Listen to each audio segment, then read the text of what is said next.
Assalamualaikum warahmatullahi wabarakatuh. Pada momen ini saya ingin menjelaskan tentang uh, memahami interaksi sosial antar masyarakat. Dalam melihat masyarakat, kadang kita itu lebih menjondokkan kepribadian kita. Dalam artian secara person kita mempunyai pikiran sendiri untuk melihat orang lain.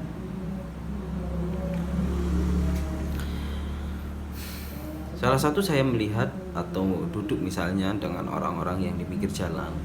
Kadang mereka membahas tentang bagaimana ekonomi dalam artian jualan gak laku-laku, atau misalnya parkiran mulai sepi sebab corona.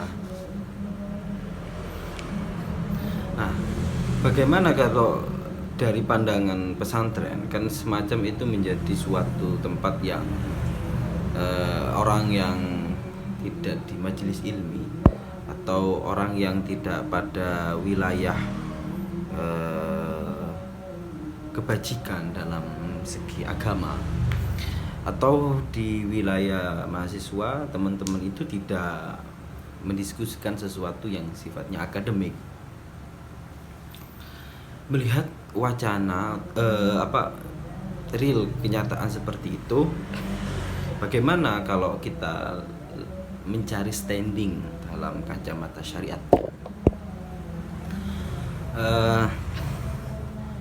Salah satu menjadi gambaran dari saya yaitu memahami atas ini dari segi pendekatan dari filsafat hukumnya, yakni dari usul fikih. Salah satu menjadi dalih untuk itu yakni tentang teori maslahah misalnya. Larinya itu kepada masalah mursalah, itu kemaslahatan yang tidak ada dalih dari agama yang membenarkan dan juga menyalahkan. Saya prinsip itu. Kalau dari pembagiannya atau wilayahnya, wilayah dari ini ada wilayah kemaslahatan yang sifatnya doruri, sifatnya itu harus adanya. Ada namanya juga hajiat, tahsiniyat, sampai tazniyat. Nah, saya mengutip dari kitabnya Abu Ghazali. Lafadznya itu amal maslahah fahiya ibaratun fil asli an jabil manfaah atau fil mudhar. Jadi kemaslahatan yaitu suatu konsep atau cara untuk mengambil kemanfaatan dan menolak kemudaratan. Dari kemaslahatan itu di situ. Nah, dari maslahah ini juga akan berbanding lurus dengan maqasid syariah. Maqasid syariah itu dalam artian ulama telah membentuk suatu paradigma sendiri dari syariat secara hukumnya. Nah, maqasid syariah ini ada 5, yakni hifdzuddin, menjaga agama, terus hifdzun akal, menjaga akal, hifdzun nafas, menjaga diri biar tidak terbunuh, terus hifdzul nasal, menjaga keturunan, terus hifdzul mal, menjaga harta, dan ada lagi yang bukan 5 sampai 6, yaitu hifdzul irdi, menjaga harga diri. Nah, kalau kita lihat dari orang-orang misalnya di pinggir jalan membahas tentang parkiran, itu bagaimana kita mendudukkan orang-orang seperti itu.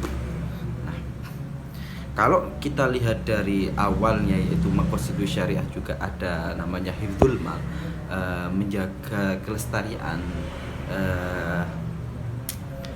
uang dalam artian kebutuhan primer untuk makan dan minum, kebutuhan sandang pangan dan papan. Maka orang-orang yang di jalan ngomong yang sampai kadang tidak patut demi untuk kemaslahatan ke harta itu, maka ada wilayah sendiri untuk orang-orang di situ adalah mereka yang mengaplikasikan dari hifdzul malnya. Bagaimana dia hidup untuk membutuhkan harta untuk bisa hidup. Nah, dari hal ini kita bisa menempatkan, tidak menilai hal itu hal yang profan, tidak lepas dari unsur agama yang memberikan justifikasi atas pembenarannya. Selama dalam hal itu memang tidak menabrak pada hal-hal yang sifatnya haram, sifatnya yang itu ada nas tentang misalnya itu wahalallahu al-bai'a wa haramar riba misalnya. Jadi pembahasan orang-orang pinggir jalan secara tidak langsung itu mempunyai maksud, yaitu maksud syariah yang larinya kepada hifdzul mal. Nah, dari pemahaman ini kan kita bisa lebih wise dan bisa bijak kalau orang-orang yang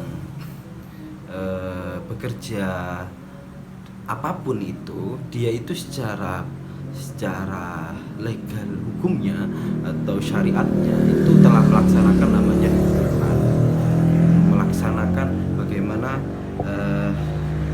dia mendapatkan kebutuhan, baik itu sifat kebutuhannya itu primer, sekunder atau tersier. Akan tetapi memang semacam ada kekosongan niat, andaikan dalam artian dia itu semacam lepas unsur yang dia lakukan, dia omongkan, dia bahas sama teman sejawatnya, itu lepas dari unsur atas ketaatan. Jadi nuansa itu yang kalau saya lihat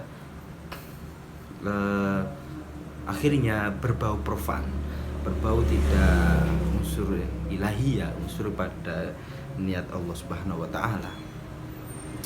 Mungkin kita tambahkan dengan hal ini unsur niat dalam hal ini orang-orang yang bekerja, yang melakukan sesuai dengan apa yang dia lakukan dengan sejawatnya. Orang-orang misalnya di pinggir jalan, misalnya tukang parkir mungkin ngomongnya kasar, mungkin ya mereka mengekspresikan keadaan sosial antar sejawatnya seperti itu, sehingga kita melihat orang seperti itu dengan kacamata yang baik, kacamata yang husnudzon. Tidak lihat itu adalah orang-orang yang lepas pada wilayah, kalau dikatakan orang itu yang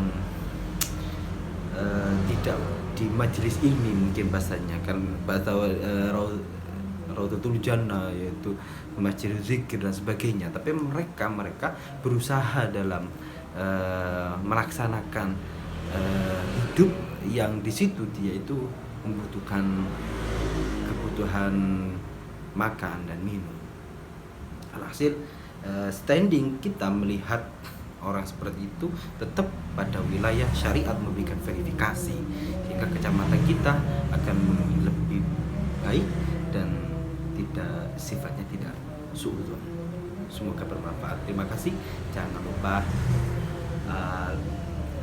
like, subscribe, dan share. Assalamualaikum warahmatullahi wabarakatuh.